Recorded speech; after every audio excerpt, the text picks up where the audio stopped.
first time I learned about floating was an advertisement on Facebook. And I had no idea what it was. So I was like, oh, sure, I'll try a, discounted float. It seems like it's supposed to be relaxing and cool. So I called and I got a float, and they were so nice and explained everything to me because I had no idea. I thought it was just things like, movie stars did and had these weird trippy egg tube things in their homes.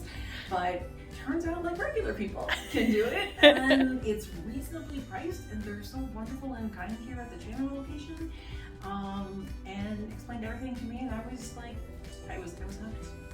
I've been floating for over 2 years, and for something that I thought only movie stars did and I didn't think I would be really into, it's amazing that I've stuck with it for this long. The reason I float is that it provides opportunities for me to relax.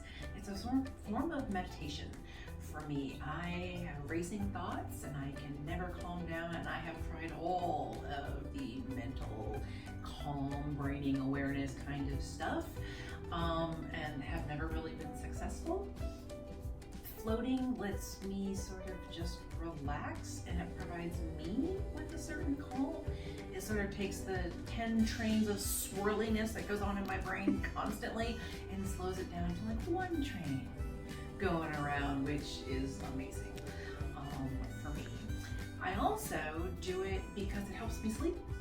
I do not have an easy time sleeping, and I know that floating, if I could afford floating every single day, I know that I would have much better sleep. And then like the third reason I do it is that because I have stage 4 breast cancer, and this provides me opportunities to relax, sleep, the medications that I'm on, makes my body tense, makes everything difficult, more things going on in my brain, and just heavier loads. And this is a scheduled time that I know that I can sit and just gel and take time for me, that whole personal care thing. I get to do that if I schedule it and do that. Otherwise, I don't get that time. So this is a really important time just for me. So if you're new to floating, don't expect something like miraculous the first time. It sort of takes a couple of times to get used to it and figure out what works for you. Whether it's no music, it's quiet, you want lights. They even have a light that goes blinky, blinky, maybe it's some disco time. Don't know. You can customize it for what works for you. Because I'm an active brain person, I didn't like the scheduled 10 minutes and then quiet and then 5 minutes towards the end, because I could count in my head and I didn't get a complete relaxation.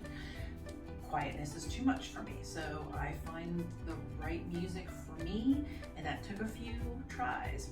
The other thing I would recommend to new people is that if you have long hair, this is really harsh on your hair. And so, in my experience, what I've learned to do, and I have a special trick. So you gotta put your hair up into a bun. After you wash it, it's all wet, so it's just fresh water in there. You ball it up on the top of your head, really close to up here.